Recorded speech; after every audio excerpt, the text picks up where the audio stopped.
আমাদের মৃত্যুর জন্য আল্লাহ তাআলা আজরাইল মালাকুল মাউতকে নির্ধারণ করেছেন। মালাকুল মাউতের একদিন মৃত্যু হবে।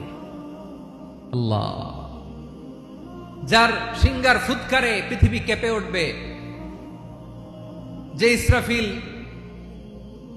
যে মুহূর্তে বাতু পাহাতে এখানে আমি তাফসির করছি, ঠিক এই মুহূর্তে ইসরাফিল ফেরেশতা সিংগাটা দুই ঠোঁটের মাঝখানে রেখে আরশের দিকে তাকিয়ে আছে। কখন আল্লাহ অর্ডার দিবে ফুৎকার দাও, আল্লাহ বলবে ফুৎকার দাও, এক সেকেন্ড চোখের পলক যাতে দেরি না হয়, মুখে নিয়ে তাকায় আছে, এক সেকেন্ড যাতে দেরি না হয়, ওই ইসরাফিলের মৃত্যু হবে। কেউ থাকবে না, থাকবে শুধু একজন সত্তা। বলুন তিনি কে? তিনি হলেন আল্লাহ।